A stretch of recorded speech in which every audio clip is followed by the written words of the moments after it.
If you've watched SML for a long time, you know Nancy isn't just another villain. She's one of the main antagonists, and one of the very few who actually feels dangerous.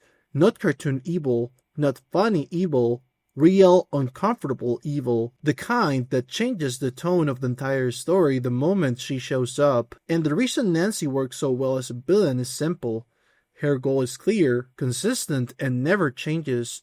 From her very first appearance to her final death, Nancy wants one thing, money, and Jeffy is the way she plans to get it. To understand Nancy, you have to start at the very beginning. Jeffy wasn't born out of love, or even an accidental relationship that fell apart. Nancy met Jack's peer Francois when he stopped by her run-down home asking for directions. When she learned he was a wealthy, famous artist, she immediately saw opportunity. She drugged him, took advantage of him, and he ran away the moment he realized what happened. But by then, it was already too late. Jeffy was conceived. From the moment Jeffy was born, Nancy did not see him as a child. She openly called him ugly and dumb, and most importantly, she saw him as leverage. Jax was rich, and Jeffy was proof of that connection. In Nancy's mind, Jeffy wasn't a son, he was an investment. That framing explains everything that comes after. Nancy raises Jeffy in extreme neglect and abuse. She starves him, cages him, screams at him, drugs him, and treats pain as discipline. But she never lets him die, and that matters, because Jeffy staying alive is useful. Jeffy growing up is useful. Jeffy reaching adulthood is the finish line. By the time we get to Jeffy's parents, Nancy's plan finally becomes verbalized. She openly tells Jeffy that his father left him millions of dollars, and that when Jeffy turns 18, the money will be hers. Not shared, not used to help him, hers. This is what makes Nancy different from other SML villains. Her motivation is not revenge, chaos, or ego. It's ownership and greed. Jeffy is not a person to her. He's a delayed payout.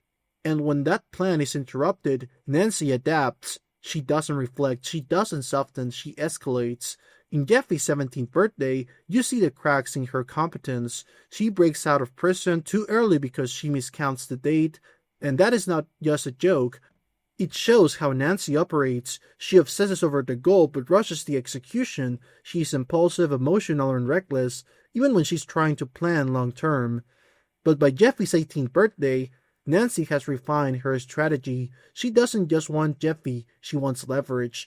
She teams up with a screwball, attempts a kidnapping, and when the plan goes wrong and Marvin gets taken instead, she instantly repurposes him as ransom. That moment is important. Nancy doesn't freeze when things break. She pivots. Violence is not a last resort for her. It's a tool.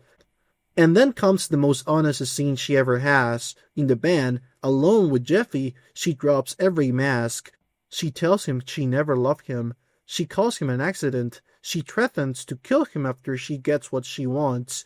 This is not an exaggerated villain dialogue. This is Nancy stating her worldview. Jeffy only matters as long as he produces money. For the rest of this video, I want to explore the idea, what if Nancy won?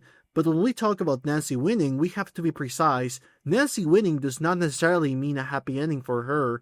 It means control without consequences.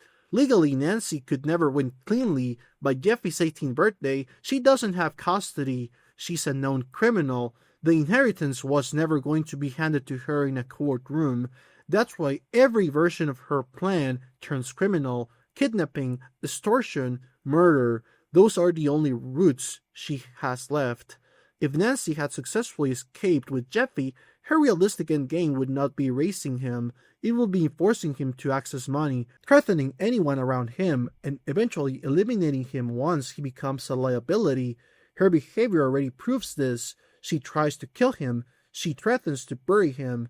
She treats his death as acceptable collateral. And that's why a true Nancy win would permanently break the SML world. Jeffy wouldn't just be gone, his entire character would be reframed as the product of a monster who finally succeeded. Marvin and Rose wouldn't just lose Jeffy, they would become targets. The house wouldn't reset back to comedy, it would turn into a crime aftermath. Nancy is dangerous because she's consistent. She never grows. She never redeems herself. She never hesitates. Her goal stays the same from Jeffy's birth to her death. Get rich, no matter who gets hurt. That's why the story ultimately cannot allow her to win, not because it's convenient, but because if Nancy truly won, there will be nothing left to laugh about. Follow me if you want to watch more funny videos like this one.